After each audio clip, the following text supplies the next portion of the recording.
जय माता दी। मित्रों, नवरात्रों के शुभ अवसर पर आइए सुनते हैं माँ दुर्गा की तीसरी शक्ति चंद्र घंटा की पावन कथा। बोलिए श्री दुर्गा माता की जय। माँ चंद्र घंटा कराती हैं अलौकिक वस्तुओं के दर्शन। पिंडज प्रवरारूढ़ा चंड कोपास्त्र केर्युता प्रसादम तनुते मयाम चंद्र घंटेति विश्रुता। माँ दुर्गा की तीसरी शक्ति हैं चंद्र घंटा। नवरात्रि में तीसरे दिन इसी देवी की पूजा आराधना की जाती है। देवी का यह स्वरूप परम शांतिदायक और कल्याणकारी है। इसीलिए कहा जाता है कि हमें निरंतर उनके पवित्र विग्रह को ध्यान में रखकर साधना करनी चाहिए। उनका ध्यान हमारे इहलोक और परलोक दोनों के लिए कल्याणकारी और सद्गति देने वाला है। इस देवी के मस्तक पर घंटे के आकार का आधा चंद्र है, इसीलिए इस देवी को चंद्र घंटा कहा गया है। इनके शरीर का रंग सोने के समान बहुत चमकीला है। इस देवी के 10 हाथ हैं। वे खड्ग और अन्य अस्त्र शस्त्र से विभूषित हैं। सिंह पर सवार इस देवी की मुद्रा युद्ध के लिए उद्यत रहने की है। इसके घंटे सी ध्वनि से अत्याचारी दानव, दैत्य और राक्षस कांपते रहते हैं। नवरात्रि में तीसरे दिन इसी देवी की पूजा का महत्व है। इस देवी की कृपा से साधक को अलौकिक वस्तुओं के दर्शन होते हैं, दिव्य सुगंधियों का अनुभव होता है और कई तरह की ध्वनियाँ सुनाई देने लगती हैं। इन क्षणों में साधक को सावधान रहना चाहिए।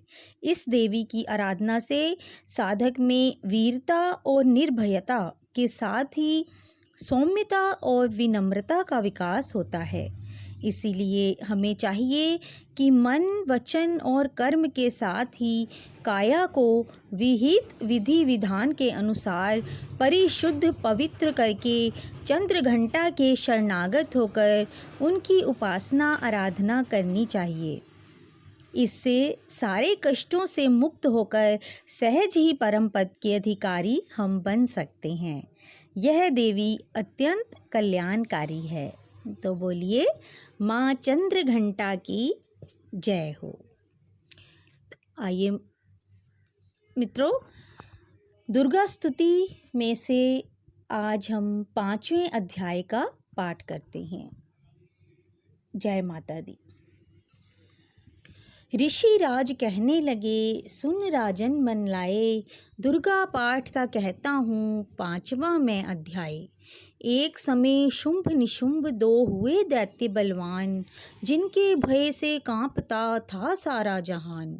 इंद्र आदि को जीत कर लिया सिंहासन छीन, खोकर ताज और तख्त को हुए देवता दीन। देवलोक को छोड़कर भागे जान बचाएं, जंगल जंगल फिर रहे संकट से घबराए। तभी याद आया उन्हें देवी का वरदान, याद करोगे जब मुझे करूँगी मैं कल्याण। तभी देवताओं ने स्तुति करी, खड़े हो गए हाथ जोड़े सभी। लगे कहने, ए मैया उपकार कर, तू आ जल्दी दैत्यों का संहार कर। प्रकृति महादेवी भद्रा है तू ही गौरी धात्री व रुद्रा है तू है चंद्र रूपा, तू सुखदायिनी, तू लक्ष्मी सिद्धि है सिंह वाहनी। है बेअंत रूप और कई नाम हैं, तेरा नाम जपते सुबह शाम है। तू भक्तों की कीर्ति, तू सत्कार है, तू विष्णु की माया, तू संसार है। तू अपने दासों की रखवार है, तुझे माँ करोड़ों नमस्कार हैं। नमस्कार है माँ, नमस्कार है। तू हर प्राणी में चेतन आधार है, तू ही बुद्धि मन, तू ही अहंकार है। तू ही निद्रा बंद देती दीदार है, तुझे माँ करोड़ों नमस्कार हैं। नमस्कार है माँ, नमस्कार है। तू ही छाया बनके है छाई हुई, क्षुधा रूप सब में समाई हुई, तेरी शक्ति का सब में विस्तार है। तुझे माँ करोड़ों नमस्कार हैं, नमस्कार है माँ, नमस्कार हैं। है तृष्णा तू ही क्षमा रूप है, यह ज्योति तुम्हारा ही स्वरूप है। तेरी लज्जा से जग शर्मसार है, तुझे माँ करोड़ों नमस्कार है, नमस्कार है माँ, नमस्कार है। तू ही शांति बन के धीरज धरावे, तू ही श्रद्धा बन के भक्ति बढ़ावे। तू ही कांति, तू ही चमत्कार है, तुझे माँ करोड़ों नमस्कार हैं, नमस्कार है माँ, नमस्कार है। तू ही लक्ष्मी बन के भंडार भरती, तू ही वृत्ति बन के कल्याण करती। तेरा स्मृति रूप अवतार है, तुझे माँ करोड़ों नमस्कार है, नमस्कार है माँ, नमस्कार है। तू ही तुष्टि बनी तन में विख्यात है, तू हर प्राणी की तात और मात है। दया बन समाई तू दातार है, तुझे माँ करोड़ों नमस्कार हैं, नमस्कार है माँ, नमस्कार हैं। तू ही भ्रांति भ्रम उपजा रही, अधिष्ठात्री तू ही कहला रही। तू चेतन निराकार साकार है, तुझे माँ करोड़ों नमस्कार हैं, नमस्कार है माँ, नमस्कार है। तू ही शक्ति है, ज्वाला प्रचंड है, तुझे पूजता सारा ब्रह्मांड है। तू ही रिद्धि सिद्धि का भंडार है, तुझे माँ करोड़ों नमस्कार है, नमस्कार है माँ, नमस्कार है। मुझे ऐसा भक्ति का वरदान दो, चमन का भी उद्धार कल्याण हो। तो दुखिया अनाथों की गमखार है, तुझे माँ करोड़ों नमस्कार है, नमस्कार है माँ, नमस्कार है। नमस्कार स्तोत्र को जो पढ़े, भवानी सभी कष्ट उसके हरे। चमन हर जगह वह मददगार हैं, तुझे माँ करोड़ों नमस्कार हैं, नमस्कार है माँ, नमस्कार है। राजा से बोले ऋषि, सुन देवन की पुकार। जगदम्बे आई वहाँ, रूप पार्वती धार। गंगा जल में जब किया भगवती ने स्नान, देवों से कहने लगी, किसका करते हो ध्यान। इतना कहते ही शिवा हुई प्रकट तत्काल, पार्वती के अंश से धारा रूप विशाल। शिवा ने कहा, मुझको है ध्या रहे, यह सब स्तुति मेरी ही गा रहे। है शुंभ और निशुंभ के डराए हुए, शरण में हमारी है आए हुए। शिवा अंश से बन गई अंबिका, जो बाकी रही बन गई कालिका। धरे शैलपुत्री ने यह दोनों रूप, बनी एक सुंदर बनी एक कुरूप। महाकाली जग में विचरने लगी, और अम्बे हिमालय में रहने लगी। तभी चंड और मुंड आए वहाँ, विचरती पहाड़ों में अम्बे जहाँ। अति रूप सुंदर न देखा गया, निरख रूप मोह दिल में पैदा हुआ। कहा जाके फिर शुंभ महाराज जी, कि देखी है एक सुंदरी आज ही। चढ़ी सिंह पर सैर करती हुई, वह हर मन में ममता को भरती हुई। चलो आँखों से देख लो भाल लो, रतन है त्रिलोकी का संभाल लो। सभी सुख चाहे घर में मौजूद हैं, मगर सुंदरी बिन वो बेसूद हैं। वह बलवान ही राजा है किस काम का, न पाया जो साथी यह आराम का। करो उससे शादी तो जानेंगे हम, महलों में लाओ तो मानेंगे हम। यह सुनकर वचन शुंभ का दिल बड़ा, महाअसुर सुग्रीव से यूं कहा, जाओ देवी से जाके जल्दी कहो, कि पत्नी बनो महलों में आ रहो।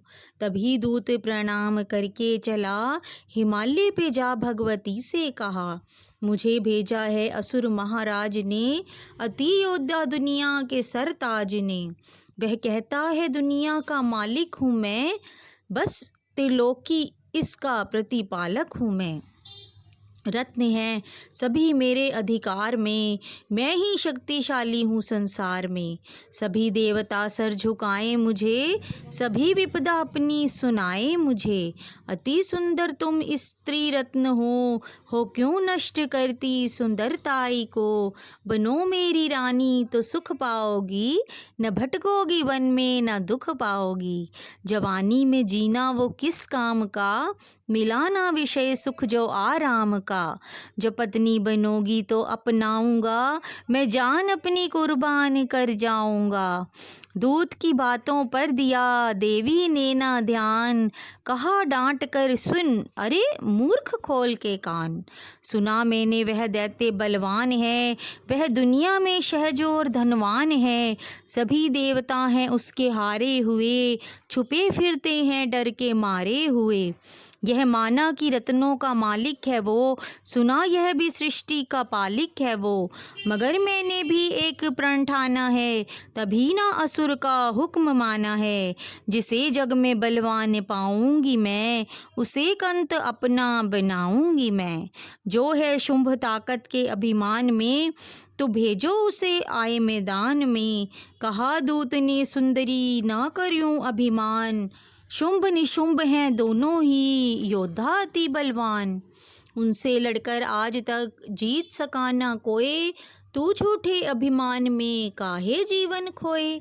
अम्बा बोली दूत से बंद करो उपदेश, जाओ शुंभ निशुंभ को दो मेरा संदेश। चमन कहे दैत्य जो वह फिर कहना आए, युद्ध की प्रतिज्ञा मेरी देना सब समझाए। बोलिए श्री दुर्गा माता की जय। छठा अध्याय नवदुर्गा के पाठ का छठा है यह अध्याय, जिसके पढ़ने सुनने से जीव मुक्त हो जाए। ऋषि राज कहने लगे, सुन राजन मन लाए, दूत ने आकर शुंभ को दिया हाल बतलाए। सुनकर सब वृतांत को हुआ क्रोध से लाल, धूम्रलोचन सेनापति बुला लिया तत्काल।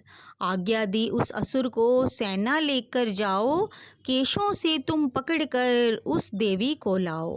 पाकर आज्ञा शुंभ की चला दैत्य बलवान, सेना 60,000 ले जल्दी पहुँचा आन।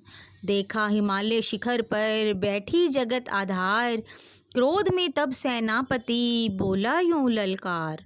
चलो खुशी से आप ही मम स्वामी के पास, नहीं तो गौरव का तेरे कर दूंगा मैं नाश। सुने भवानी ने वचन बोली तज अभिमान, देखूं तो सेनापति कितना है बलवान। मैं अबला तब हाथ से कैसे जान बचाऊं, बिना युद्ध पर किस तरह साथ तुम्हारे जाऊं। लड़ने को आगे बढ़ा सुनकर वचन दलेर, दुर्गा ने हुंकार से किया भस्म का ढेर। सेना तब आगे बढ़ी चले तीर पर तीर, कट कट कर गिरने लगे सिर से जुदा शरीर। माने तीखे बाणों की वो वर्षा बरसाई, दैत्यों की सेना सभी गिरी भूमि पर आई। सिंह ने भी कर गर्जना लाखों दिए संहार, सीने दैत्यों के दिए निज पंजों से फाड़। लाशों के थे लग रहे रणभूमि में ढेर, चहु तरफा था फिर रहा जगदम्बा का शेर। धूम्रलोचन और सेना के मरने का सुन हाल, दैत्यराज की क्रोध से हो गई आंखें लाल। चंड मुंड तब दैत्यों से बोला यूं ललकार, सेना लेकर साथ तुम जाओ हो होशियार। मारो जाकर सिंह को देवी लाओ साथ, जीती गर न आए तो करना उसका घात। देखूंगा उस अम्बे को है कितनी बलवाली, जिसने मेरी सेना यह मार सभी डाली।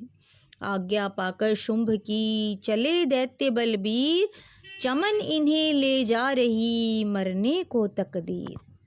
बोलिए श्री दुर्गा माता की जय। मित्रों, आज हमने दुर्गा स्तुति में से अध्याय 5 और 6 का श्रवण किया है। कल हम अध्याय 7 और 8 का श्रवण करेंगे। तो बोलिए श्री दुर्गा माता की जय। धन्यवाद।